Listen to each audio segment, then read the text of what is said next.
welcome thousands of devotees spread all over the globe to this special satsang with our revered President, Swami Chidanandaji.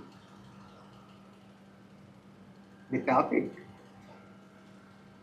Kriya Yoga, answer to inner and outer turmoil, is so relevant today as we are having to cope with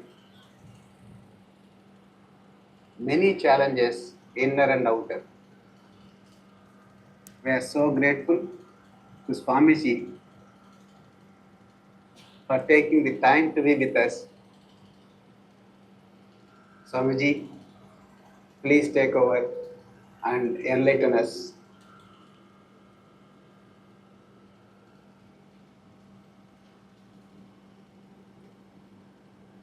Jai Guru, loving greetings and pranams, dear divine friends. As we begin our program today, let's start by having an opening invocation, a prayer. Let each one turn the consciousness within, make the mind and heart receptive, and feel that we are tuning in with the omnipresence of our beloved God and Gurus. Let us pray. Heavenly Father, Mother, friend, beloved God, Bhagavan Krishna, Jesus Christ, Mahavatar Babaji, Nahiri Mahashaya, Swami Sri Yukteswarji,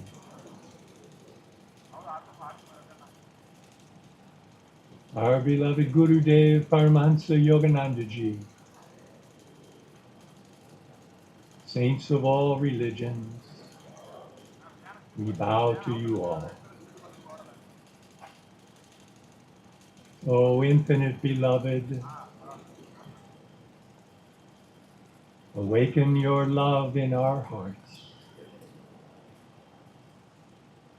Awaken your wisdom in our minds. Awaken your bliss in our souls.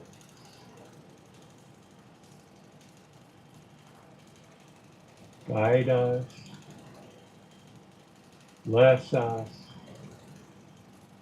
be with us always. Om Shanti, Shanti, Shanti.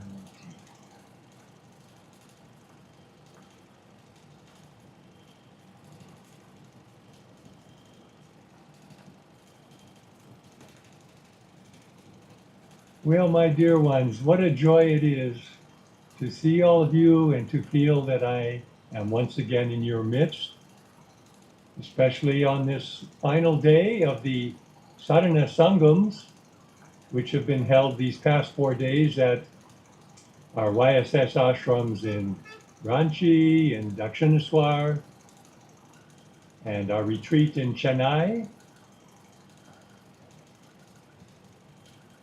Of course, we've all felt and we all know Sadhana Sangam means a gathering together for concentrated learning, concentrated especially practice of spiritual discipline and meditation techniques. And blessed are you, each one, who have come together for that most noble of purposes. Can I see a video of each of the gatherings up close? Ranchi, please.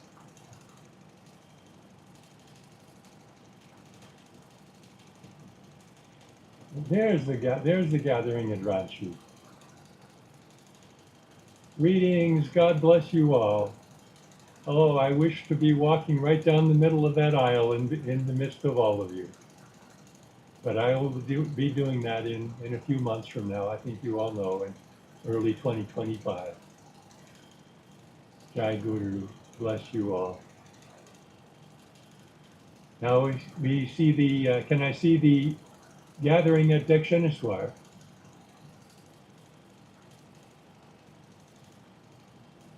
Jai Guru, greetings. Oh, dear devotees and monks, in that beautiful ashram by the Ganges. My love and prayers to each of you. Jai Guru. And now can we see the Sangam in Chennai?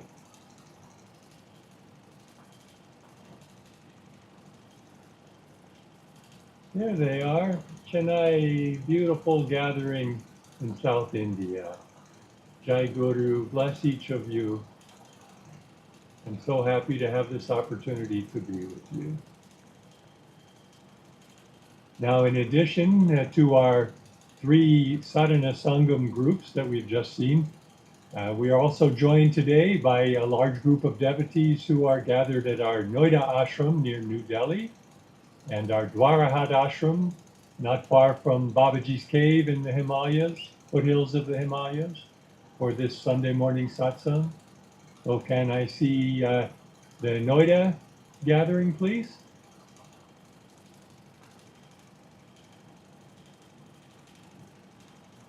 Jai Guru, dear devotees in Noida, how wonderful to see each of you. God bless you. And Dwarahat ashram, who do we have gathered at Dwarahat? There they are. Jai Guru, love and blessings to each of you.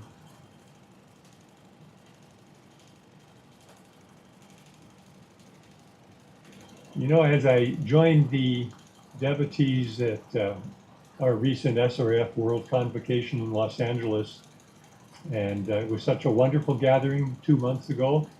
And so when I thought about these sangams that were being scheduled in India, I thought, well, why not join those in India as well, if that's possible? So I've been thinking of each of you and sending prayers for divine blessings during this very special time of spiritual renewal, of divine fellowship at these beautiful ashrams. And lastly, to the many individuals who are not in one of those gatherings, but are joining our event online from around the world on the video link, loving greetings and welcome.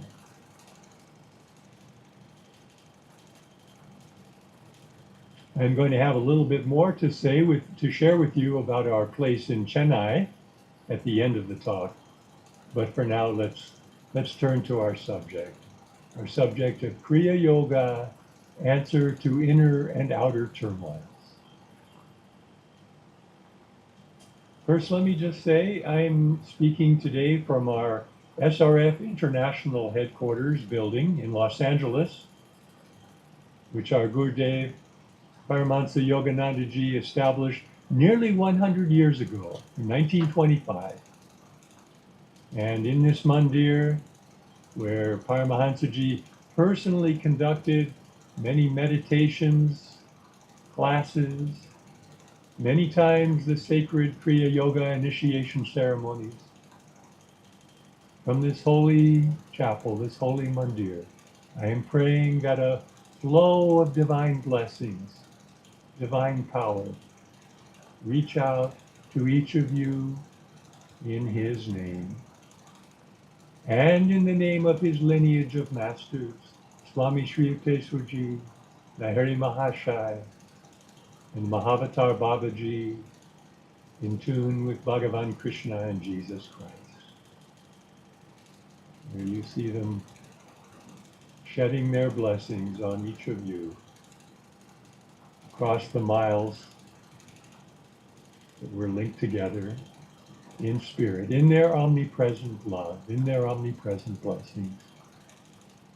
And how appropriate it is, how fitting it is that our subject today is on the spiritual science of Kriya Yoga, for that is their great gift to the world. Their great gift, empowering each of us to be victorious over inner and outer turmoil.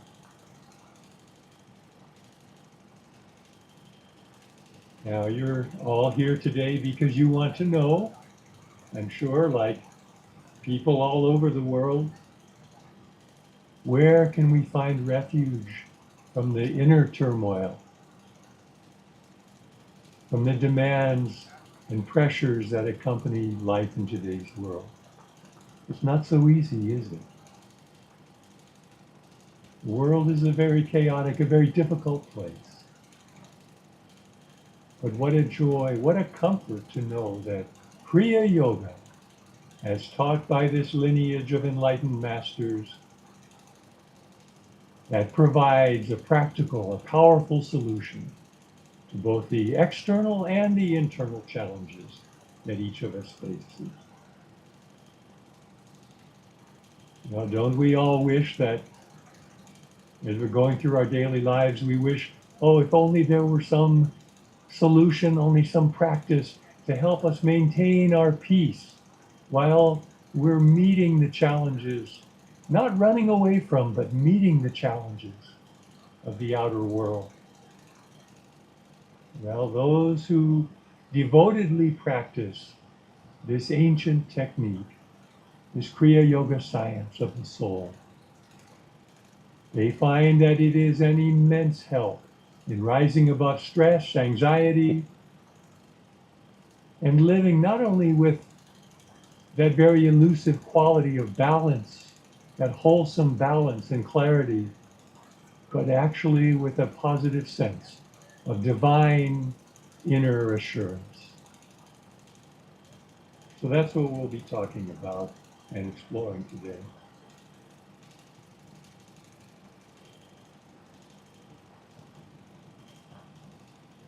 Our guru one time said that the ancient Hindu rishis were psychological experts, psychological as well as spiritual experts.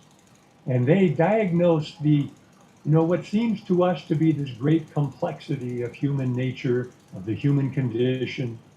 They diagnosed in it, boiled it down to its salient points. We could say really the essential facts of life. They enumerated in the most practical and simple terms.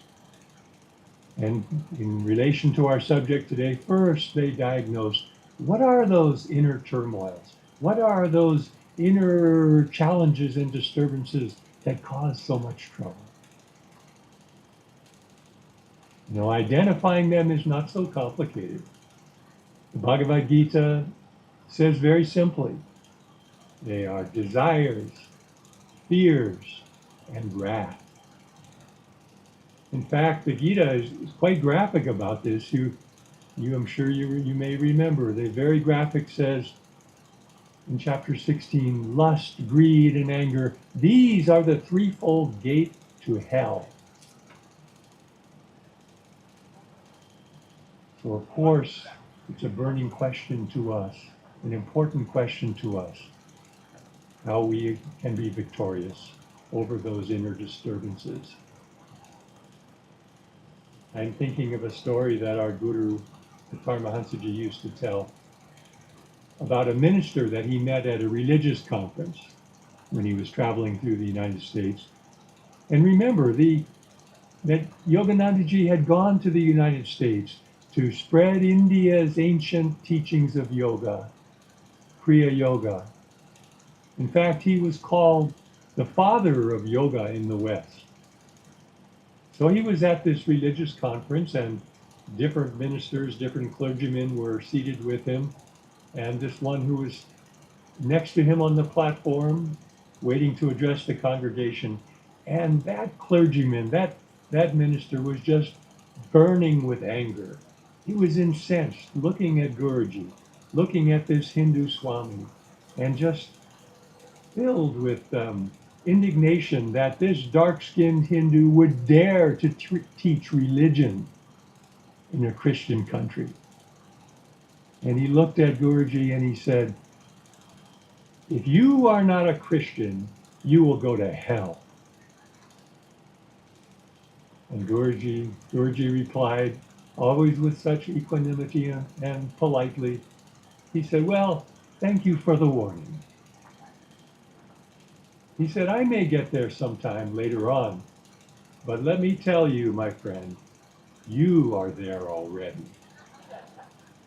You are there already in that inner turmoil. That is, as the Gita tells us, the hellish existence if we don't find a way to deal with it, to overcome it. Guruji told us another story, this one in India. He said there was a man that he knew in Calcutta who had a terrible temper, always losing his temper. And Guruji said he was a specialist in slapping his bosses when he lost his temper. So he would lose one job after another. And so he came to me and he asked for help. And I told him, I said, next time you get angry, don't lash out. Count to 100 before you say anything, before you act. Well, this man, he tried it out, but then he came back to Guruji and he said, it doesn't work. I get more angry when I do that. While I'm counting, I'm actually blind with rage for having to wait so long. And Guruji said his case looked quite hopeless. But then he said, I told him to practice Kriya Yoga. And he said, he gave him this instruction. After practicing your Kriya, think that the divine light is going into your brain, soothing it, calming your nerves, calming your emotions, wiping away all anger. And one day your temper tantrums will be gone. Isn't that a beautiful formula? Just close your eyes for a minute and let that sink in as a wonderful spiritual tool. Do your Kriya and then think that the divine light is going into your brain, soothing it, calming your nerves, calming your emotions.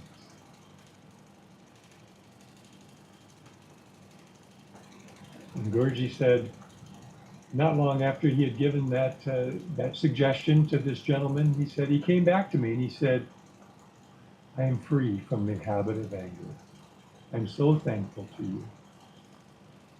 Guruji is very practical, and he said, I decided to give him a test. And so I arranged for some boys to pick a quarrel with him. And I hid myself in the park along the route where he used to pass by regularly so I could observe him. Such a spiritual scientist, he wasn't taking anyone's word for it, so that he could observe it. The boys, he said, tried again and again to goad him into a fight, but he wouldn't respond. He kept his calmness.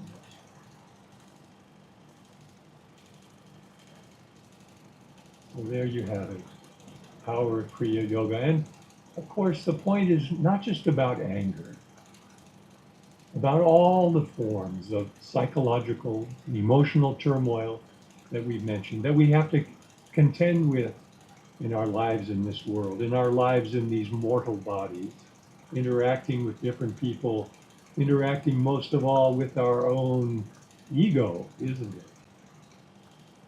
Those forms of emotional and psychological turmoil, fear and greed and lust, anxiety, stress, and so on. All of those things that cause us misery. And they make our lives hell on earth. Well, Kriya Yoga makes it a heaven on earth. Makes it a heaven on earth. And the method given by the yogis is so much more advanced, is so much more powerful and enduring than really any psychological, any sociological prescription. Because why? It goes right to the root of the cause of our distress, our fears, our turmoil. So Guruji said the rishis, those psychological experts, they identified the very source of this inner and outer turmoil. And if we understand just this one point, then we can use Kriya Yoga to make our lives heaven on earth. And here it is, in brief, they taught, as we have all heard, and we all yearn to live in this consciousness, that our natural state, the natural state of the soul, the original state of each human being is what? It's bliss consciousness. Bliss consciousness. But then what happens? When we lose control of the mind, when we lose control of the life force in the body, then our state of bliss consciousness becomes one of what? Of identification with the senses. Identification with the pain-prone body and the ego with its material desires, with all of the dualities and chaos and turmoil that are part and parcel of living in this outer material world. So the rishis identified not only the root cause, but also the solution. And the solution was simply the universally applicable technique that we know today as Kriya Yoga.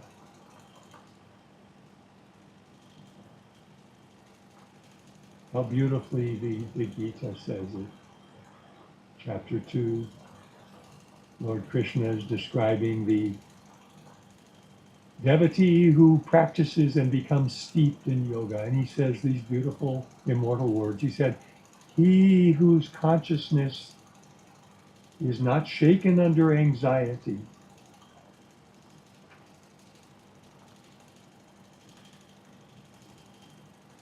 he whose consciousness is not shaken by anxiety under afflictions, nor by attachment to happiness under favorable circumstances.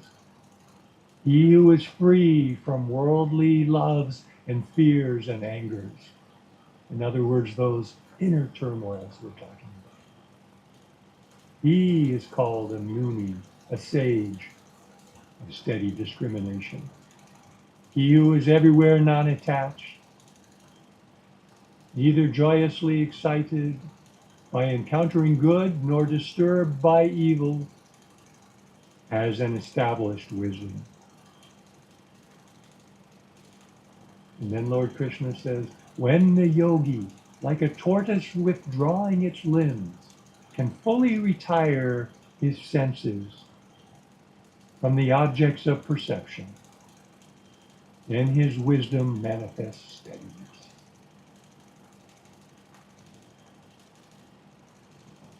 Now that last verse is the key. That is a reference to the specific technique that we know as Kriya Yoga. I'm going to give a little description and outline of the technique shortly. But before I do that, I want to touch on one other point. And that is this, that Kriya Yoga is an ancient science. It's not a so-called new religion. You know, these teachings that we follow, that we have been blessed to discover, teachings of YSS and SRF, they've been around not all that long in terms of the history of religions, but they are not a new religion. They're an ancient science. Yes, the name of Kriya Yoga may be more recent, but the science itself goes back millennia. As we know from Autobiography of a Yogi, it was lost in the Dark Ages, resurrected for modern times by Mahavatar Babaji, who renamed it simply Kriya Yoga. But it is the eternal yoga. It is the essential technique of India's Sanatana Dharma, eternal religion, eternal truth. In fact, the entire Bhagavad Gita is epitomized in the science of Kriya Yoga, as are the Yoga Sutras of Patanjali. Why? Because Kriya Yoga is a whole way of life, in addition to the specific meditation technique.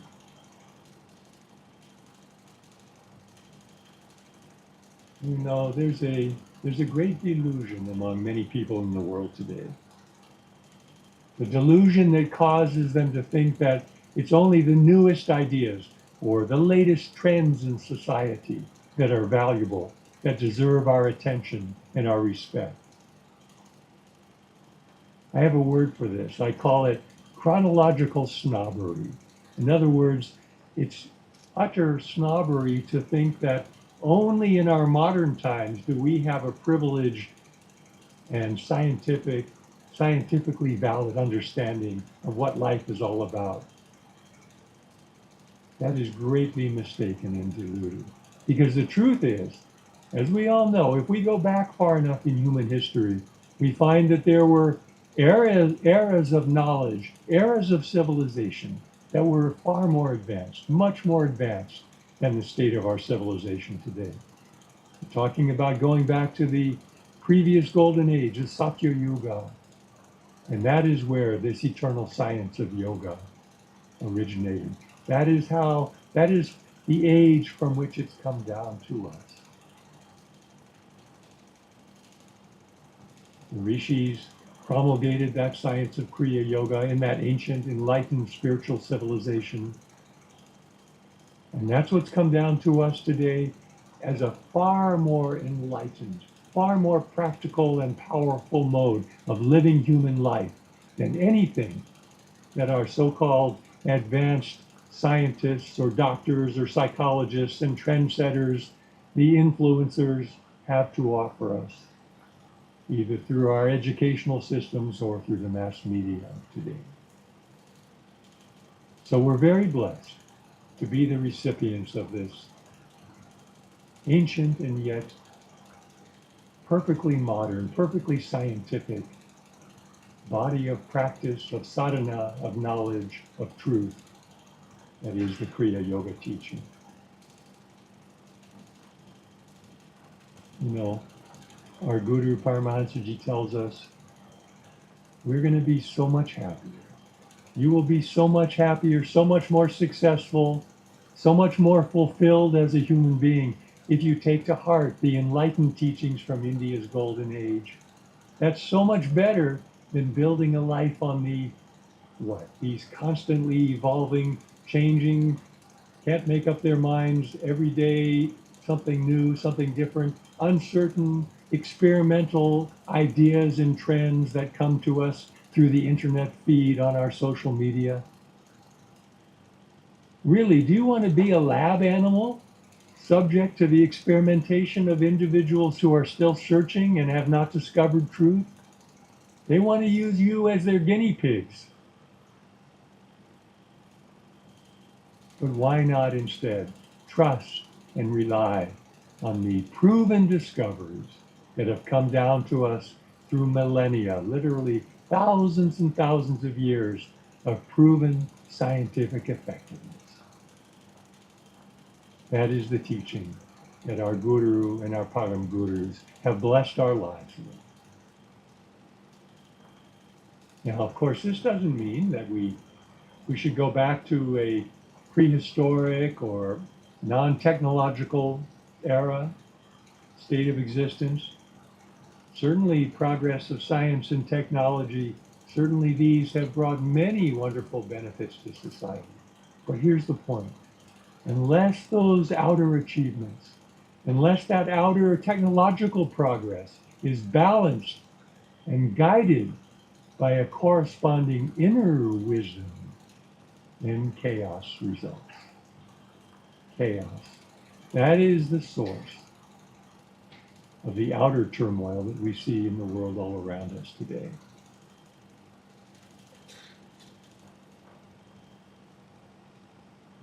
When our Guru and Paramahansaji was traveling and teaching throughout the United States in the 1920s, 1930s, and 40s, you know, that great era of industrial progressiveness, often he would meet with skepticism from individuals who came to his lectures, who came to his talks. Skepticism that somebody like him from a so-called materially undeveloped country, as India in those days was, at least compared to the United States, how could someone from a country like that could have something to offer to the sophisticated, advanced, progressive Americans with the science and industry of which they were so proud? That's the mindset that Guruji encountered from time to time. He told one wonderful story. In New York City, this was in the 1920s, New York City, he said, I met a prominent industrialist, a powerful man who had 15,000 employees in his company. And someone had asked him to come and see me. So he came, Guruji said, jauntily into the hotel where I was staying, whirling his walking stick. His appearance was that of a very proud man, and his facial expression said, who is this Hindu with long hair? And Guruji said that in the course of talking to this man, at one point he said, I am disgustingly wealthy and disgustingly healthy. But before he could finish, Guruji said, but you are not disgustingly happy. I can teach you how to be perpetually interested in being ever newly happy. And Guruji said he conceded the point and became my student. And he was for decades, for years, 1920s, 30s, 40s. And Guruji said, by practicing Kriya Yoga and by leading a balanced life, everly inwardly devoted to God, he lived to a ripe old age, always bubbling with ever new happiness. And this is so touching. He said, on his deathbed, Guruji said that this man told his wife, I'm sorry for you that you have to see me go, but I am very happy to join my beloved of the universe. Rejoice at my joy. Don't be selfish by sorrowing. If you knew how happy I am to join my beloved God, you wouldn't be sad. So rejoice to know that someday you too will join me in the festivity of eternal bliss. And saying this, he left his body. Guruji said he was a very, very faithful student of this kind.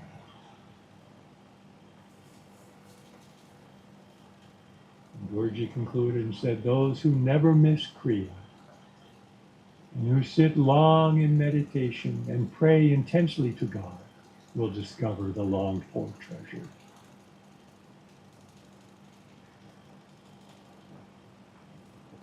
So seeing all of your wonderful faces in the gatherings there, all the wonderful souls following this path, following the teachings of Kriya Yoga, not only in India, but all over the world. But in India, where I'm talking to you today, India must not imitate the West in all things.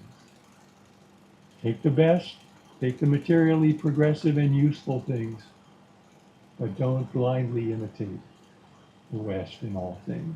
That's why some of you will remember when I was in India with you last year.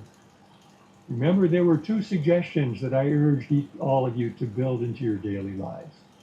Remember what they were? First was this. I want each of you to become a living link between the ancient golden age of India's spirituality and our emerging global civilization. You can do that. You can do that with the techniques. You can do that with the teachings that Guruji has built. That was the first. Second suggestion was to build your lives within the refuge of yoga,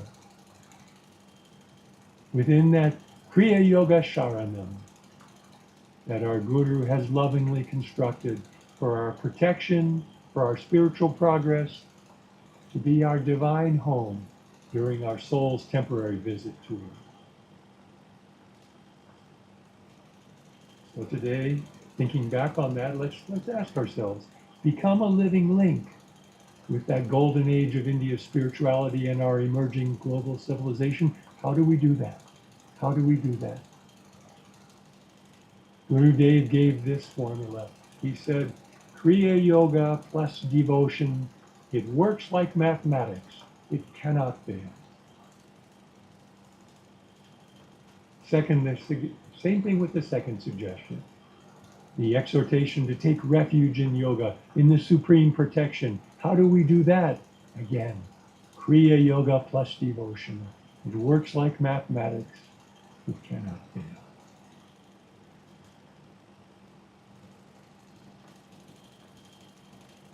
So just to give a brief description of Kriya, for those that are new to the path or may not have received the initiation, we can describe it in just briefly like this.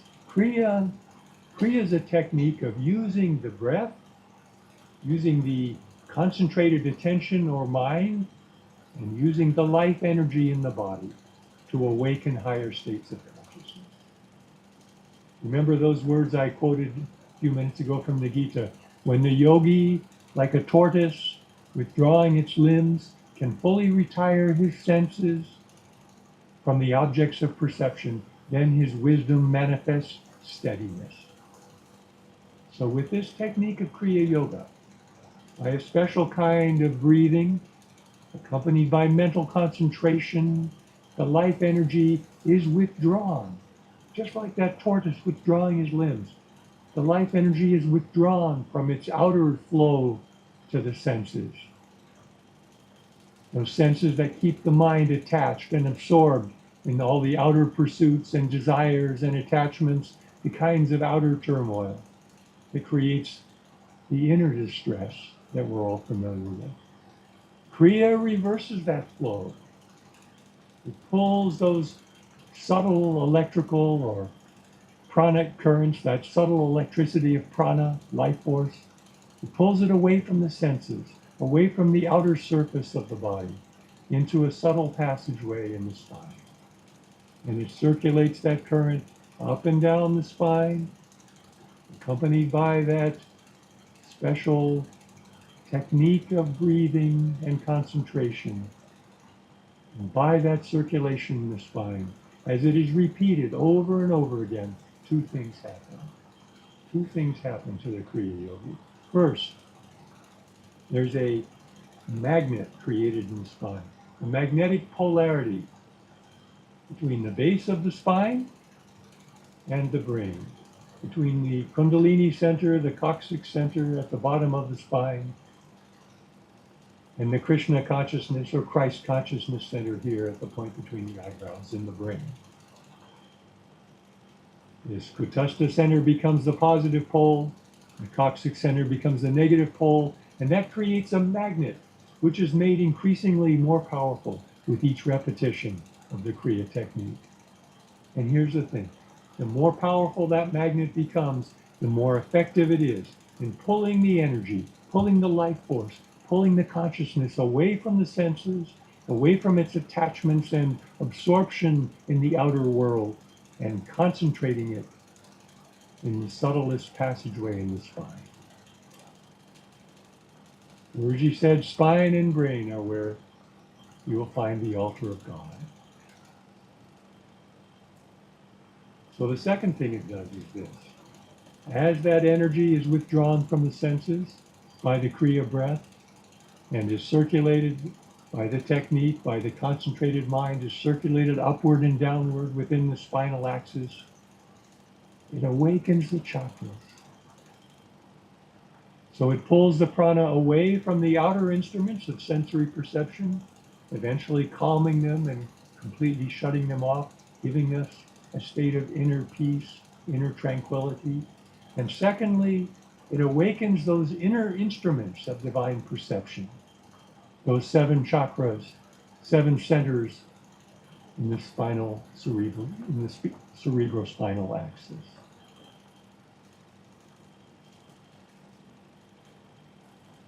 This is a very simplified and abbreviated description, but I'm just pointing it out to give a glimpse of what it is, and really to point out what is the effect.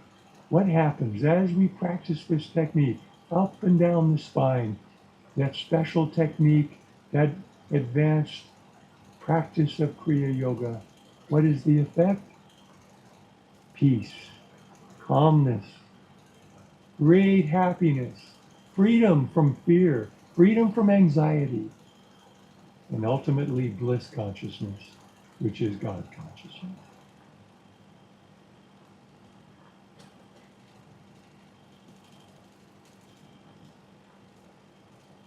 So how do we learn this Kriya Yoga? You know, just like with anything in the world today, people have multiple options, even with Kriya. In one sense, the technique itself is actually quite simple to describe.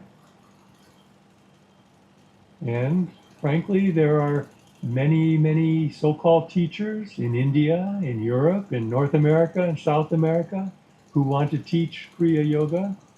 Even on the internet, there are websites claiming to be an authentic source for this sacred knowledge. But our Guru, Paramahansaji, he often said, when looking for a spiritual teacher, looking for a spiritual path, he said the wisest course is to apply this principle of asking any teacher, but where did you learn? Who is your Guru? And by that, we can make an informed decision. But I'll tell you, from long years of experience, I can tell you that to truly learn, to truly understand and become grounded in the practice of Kriya Yoga that's really life transforming, that's a very different undertaking than just hearing a lecture about it or reading a description of it, of the technique on the internet. And I'll tell you, three things are necessary. First, of course, the knowledge itself. In other words, the teaching about the technique. Second, the invisible but very powerfully felt and very necessary blessings of a Satguru. And third, a community or sangam which supports and encourages and benefits our individual efforts. Taken together, these three constitute that Kriya Yoga Sharanam that I referred to, that refuge of yoga that has been constructed for our welfare, for our blessing, and our sustenance by our great Guru and Param Gurus. Well, I want to say another thing about this. The SRF, YSS lessons that Paramahansa Yogananda has created, these contain the most clear, the most complete and understandable and applicable description and method of learning and practicing Kriya Yoga. Those lessons that each of you can receive in many different languages. And I tell you, you will not find anything else in the world more clear than this, either through even an in-person teacher, and certainly not through some compilation of instructions put together by somebody who maybe attended a few lectures or practiced meditation for a few years. I'm sorry to say these are not sufficient. But you will never find, I want to repeat this, you will never find a more complete or better presentation of the technique of Kriya Yoga than is given in the YSS and SRF lessons. And particularly this new edition, which came out a few years ago, vastly expanded and improved. This was the life work of our beloved past president, Sri Mrinalini Mataji. She was given this task personally by our Guru. And we are the beneficiaries in this wonderful, new and complete series of Kriya Yoga lessons. So why waste time trying to learn from neophyte teachers when we can learn from the illumined masters in the lineage that was divinely ordained to impart the Kriya Yoga science to the world in our current era? And that, of course, is our blessed lineage of SRF Gurus.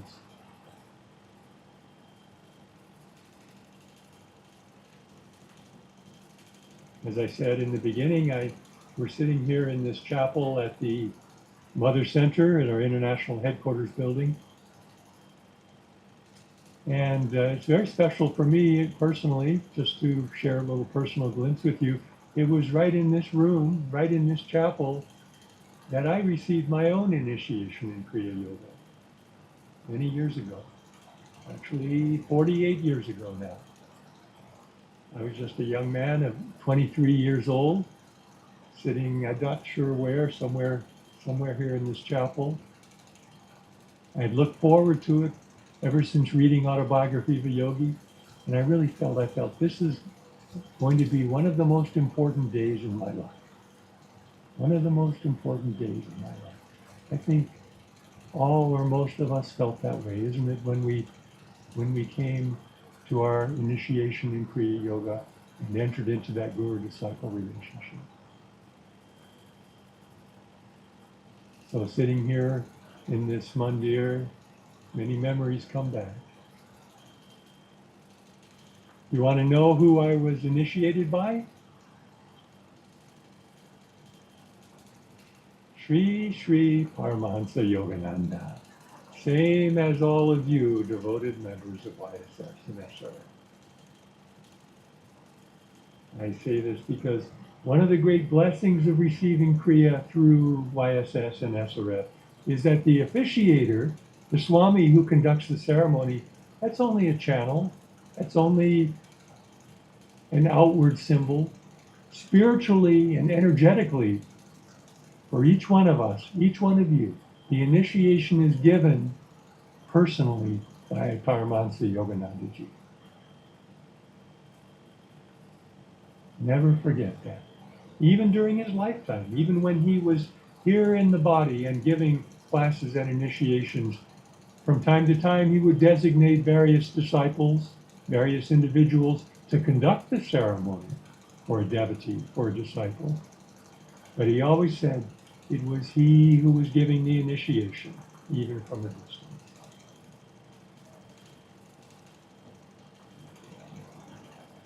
Well, anyways, in case you're interested in the initiation that I attended here many years ago, the officiator was our dear and beloved Swami Anandamoy.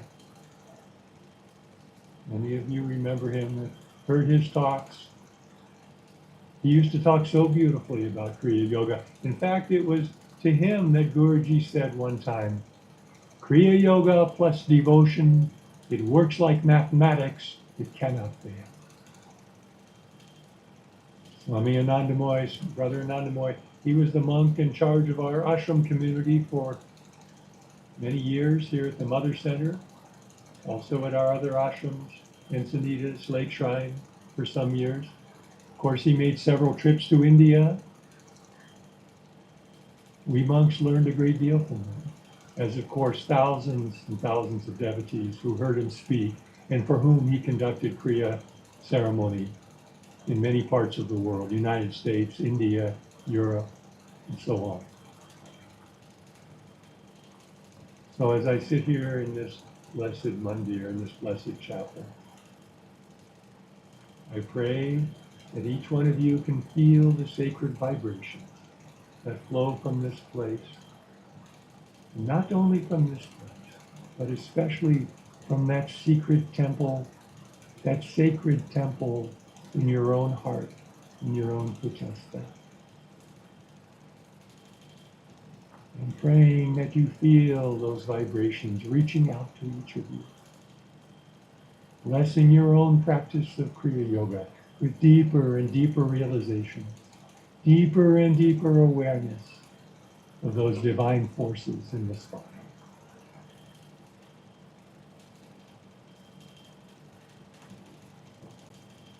Because when we ask the question, how does Kriya Yoga help to calm the inner and outer turmoil, to rise above stress and anxiety? Never forget, the answer to that question can't really be fully explained in words, in theoretical descriptions or metaphors. It has to be experienced.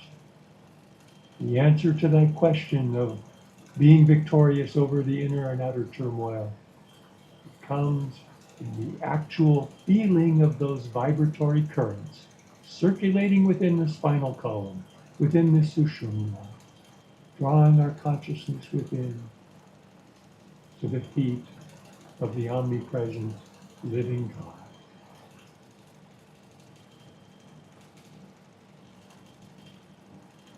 Now, when we think about stress, we think about turmoil. It's true, we can get some peace of mind, some inner calmness, some stability by practicing affirmations, by practicing mental control, perhaps. by visualizations and so on. These are good, these are helpful.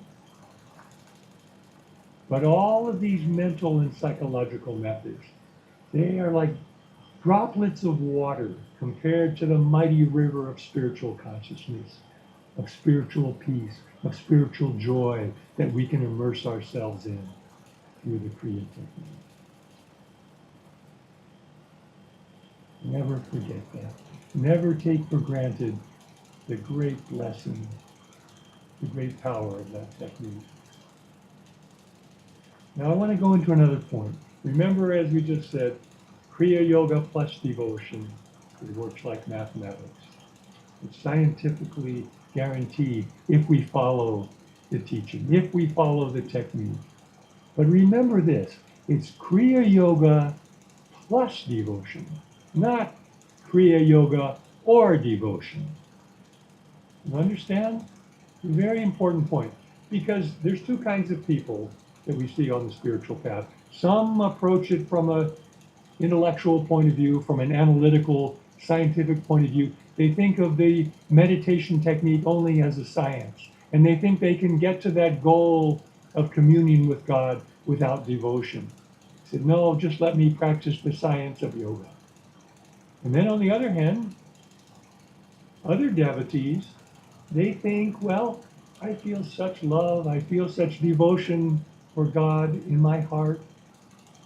And they think, well, I feel that devotion, so I can just kind of do the technique and the results will come. You understand what I'm saying? Neither of them will realize the full power of the technique. Neither of them. Kriya Yoga plus devotion, not Kriya Yoga science or devotion. Guruji told a story, in fact, one person that he met when he returned to India in 1935-36, and this was a great devotee. He said this person had been practicing the Bhakti Yoga path to God many years. Very persistent, very sincere. And Guruji he said, well, let me teach you the Kriya Yoga technique. And he said, no, devotion is enough. And then Guruji said, well, if that is the case, have you found God? And the man said, no, God has not come to me yet. It's been many years. I'm waiting, but I will not give up. And I know through my devotion, I will find him eventually. Well, somehow Master convinced him to take the Kriya Yoga technique. He talked with him. He gave him the Kriya initiation. And do you know, that devotee found God realization in 7 days. That's the power of Kriya Yoga plus devotion. Now, the other part of it, the science is certainly important too. And I want to emphasize this in our talk today as well. In the lessons, Guruji tells us the Kriya Yoga technique will give you mathematical results according to how much, how deeply, and how exactly you practice. Listen to those words. Pay attention to the details. I'm asking each sincere devotee, each sincere Kriyaban of this path, go over each aspect of the technique and the lessons.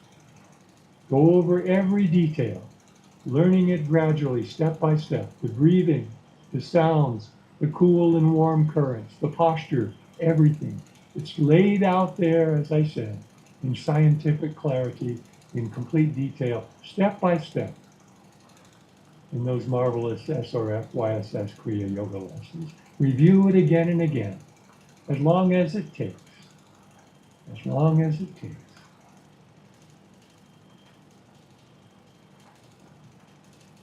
You know, there's so much that Guruji's organization offers in the way of inspiration. We have publications, we have lessons that come every 2 weeks. We have our weekly inspirational services online where we learn about this aspect of the path or this aspect of sadhana, this Swami or this Swamini giving us some wonderful inspirational satsang. But let me tell you something. If you're finding time for all of that, but not finding time to really master the Kriya technique, you have your priorities reversed. You give first importance to learning what the lessons that are teaching about Kriya. Again, every detail, step by step. Will you do that for God and Guru? Will you do that for the benefit of your own spiritual progress? Your own ability to conquer inner and outer turmoils? Become a spiritual scientist, but also a mystic with the love of God in the heart. Guruji tells us in the lessons, after we do our permitted number of kriyas and finish, then we sit in stillness. The technique is finished, it's done its work, and then we sit in stillness, riveted at the spiritual eye for as long as we can. Just feeling that presence of God, feeling that stillness, feeling that peace, that soothing vibration of spiritual consciousness. And I tell you, in time you also will begin to feel those currents moving up and down the spine, independent of the breath. Even after the Kriya technique has been completed, those currents you will feel warm and cool up and down inside the spine. And such wonderful spiritualized consciousness it brings. Oh, that's what Guruji wants for each one of you. You know, sometimes feeling that you forget that you're in this very narrow passageway in the middle of the spinal column, and you feel like you're in this vast space of consciousness. Consciousness that's infused with the presence of God. That's when you feel love. That's when you feel devotion. As Guruji said to us, no one can truly love God unless you know God. And once you know God, there is no doubt that you will love Him.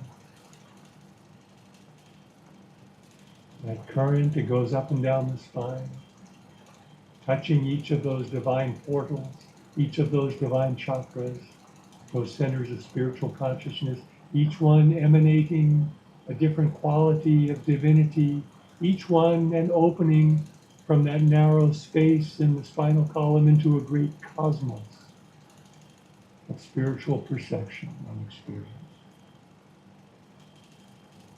That is the result of Kriya Yoga plus devotion. That's what I want each of you to experience, my dears, because that's what will truly enable you to transcend inner turmoil, inner stresses, and not only that, to become a force that contributes in a very positive and a very tangible way to dissolving the outer forms of turmoil that afflict our human family, our global family.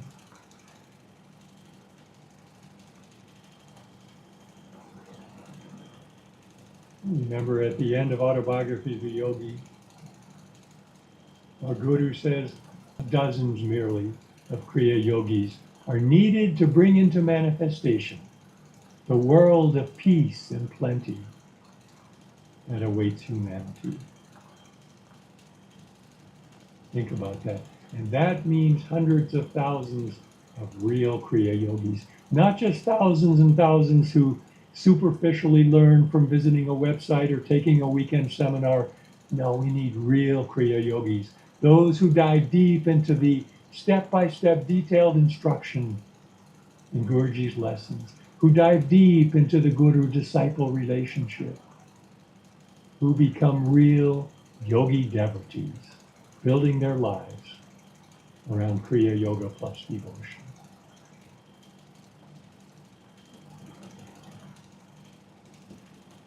I always love this saying, this ancient wisdom from the Chinese sage Confucius, who said, if there is righteousness in the heart, there will be beauty in the character. If there is beauty in the character, there will be harmony in the home. If there is harmony in the home, there will be order in the nation. If there is order in the nation, there will be peace in the world.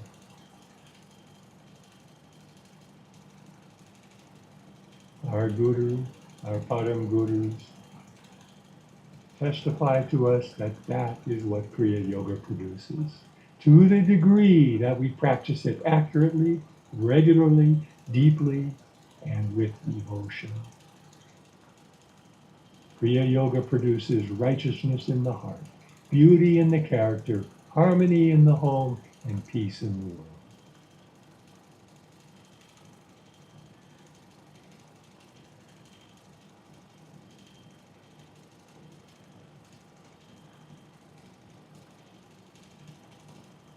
Well, my dears, in conclusion,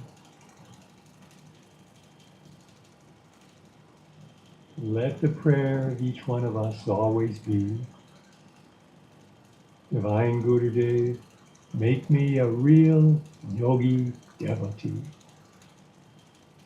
spiritual scientist, and a lover of God, spiritual practitioner of the highest, purest, wisdom-guided yoga, and the purest, all-fulfilling, all-satisfying devotional love for God.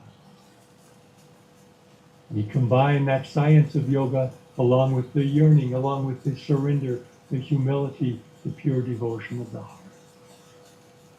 And when we cultivate those qualities within ourselves, that is the real sadhana of this path of Yogoda Satsanga Society of India and Self-Realization Fellowship.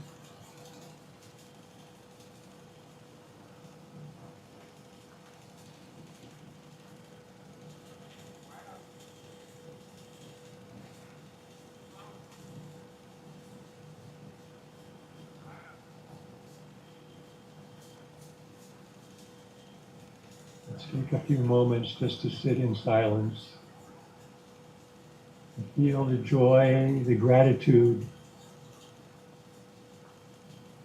the love, the blessing that comes from being part of our Guru's spiritual family, from having found our way into that Kriya Yoga Sharana, that eternal shelter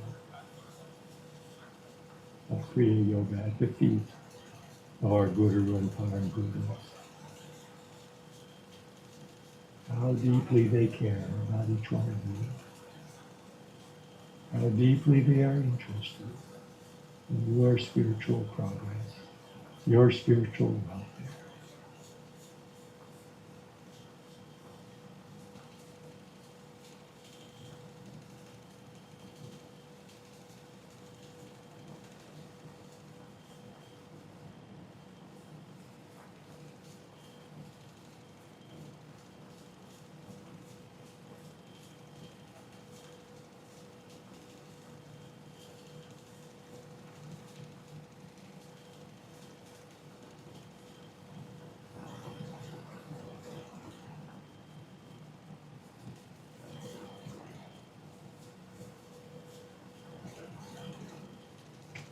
Guru. Now, before we conclude our gathering today, as I mentioned, I have some wonderful news to share with all of you about our place in Chennai, where one of the three places where the sadhana sangams are taking place, concluding today.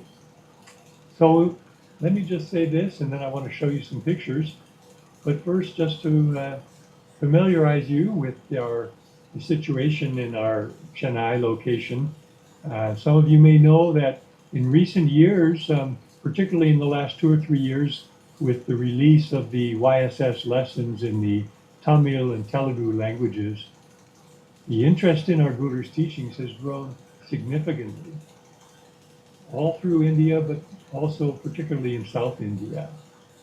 And as you may know, we have a beautiful 17-acre property on the outskirts of Chennai, situated amidst lush greenery, a forest, a lake, and that's been known as the YSS Chennai Retreat.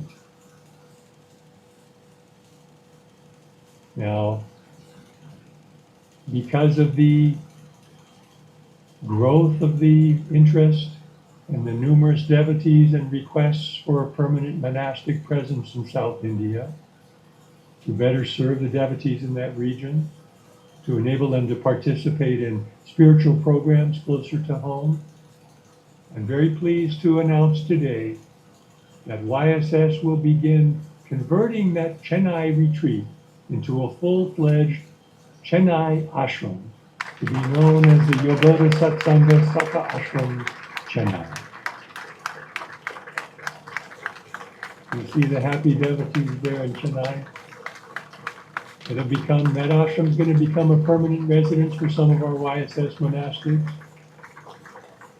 And let me just show you a little bit. I think we have some photos and a little video. Can we put those up on the screen, please?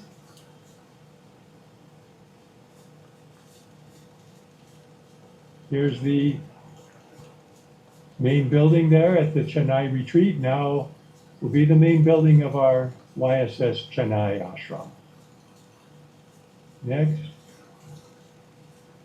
So here you see our other ashrams. Ranchi there in the middle of the map, and then over to the right in Calcutta, the Dakshineswar ashram, and up by Babaji's cave in the Himalayan foothills, Dwarhat, and then Noida in the national capital area. And there you see Chennai retreat, now Chennai ashram, South India. What a joy it is. Next slide. Let's watch this little program.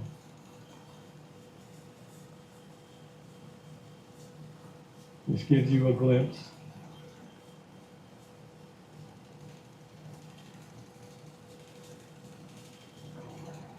(2008) foundation stone, 2009 empty land and plantings. Original meditation hut, now renovated.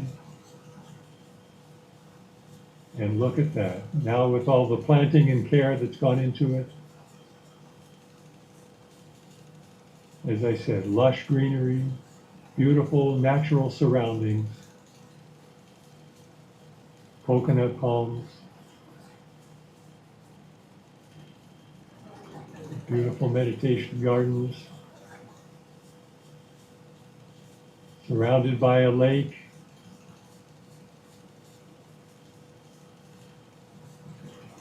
There's the buildings of the retreat, now to be the ashram.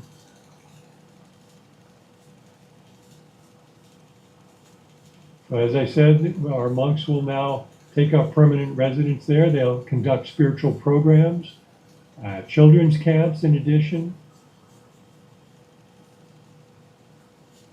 There's the meditation hall where the devotees are gathered today, the retreat accommodations. Dining hall.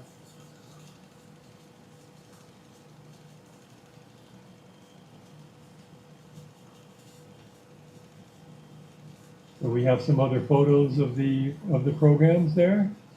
Spiritual activities. So there'll be sadhana sangams, just like we're having today, 3 times a year. Also daily group meditation, weekend retreats. And then the monastics who live there will also make visits to nearby other kendras and mandalis. Next. A beautiful spiritual oasis for devotees, for Guruji's spiritual family in South India. Next. And those beautiful souls that are living in little children's bodies. And we'll have summer camps to get them started on the spiritual path with Guruji's teachings. Next. be free, some charitable activities, giving tuition and coaching for some of the less privileged students in the local area. Next. Thank you, Jai Guru. So let me just express on behalf of the YSS board and for myself, I take this special opportunity to offer deep gratitude to all the sevaks, all the devotees who have contributed toward making this new ashram a reality, either by volunteering your time or assisting with the building or the infrastructure or by providing generous financial support. And in the coming days, you can look on our YSS website and we'll have a detailed information about the new ashram. And it'll be in the Chennai ashram section of the YSS website.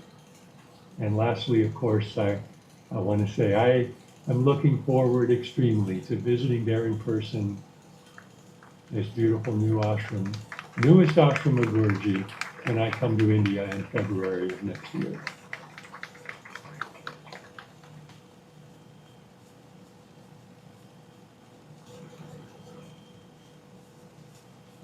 Well, dear ones, let's have a closing prayer.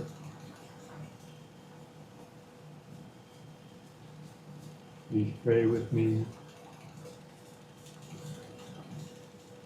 Heavenly Father, Mother, friend, beloved God,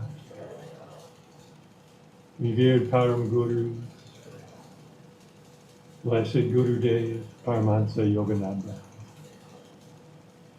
saints of all religions, we bow to you all. O Divine Guru, make me a living link with your omnipresent love, joy, wisdom, and peace.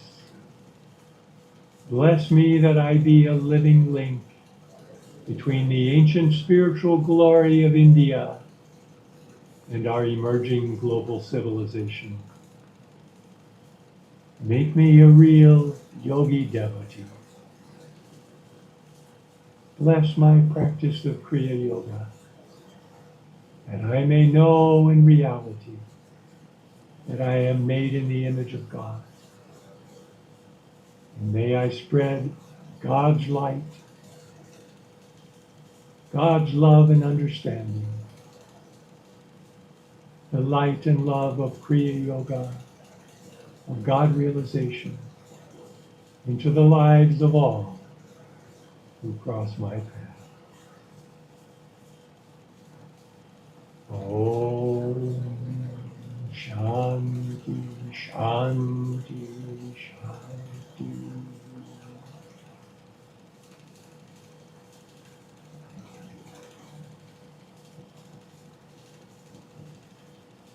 Now, beloved ones, thank you for joining.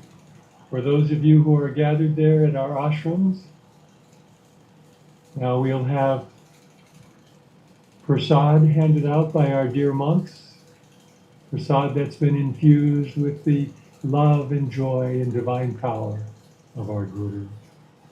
And here from Los Angeles, I'm sending out a prayer that each one of you will receive not just the physical prasad, but the vibratory blessing of Gurudev that flows through the ether from his omnipresent consciousness into your soul as you receive from our dear monks in his name. God bless you all. Jai Guru, Jai Guru.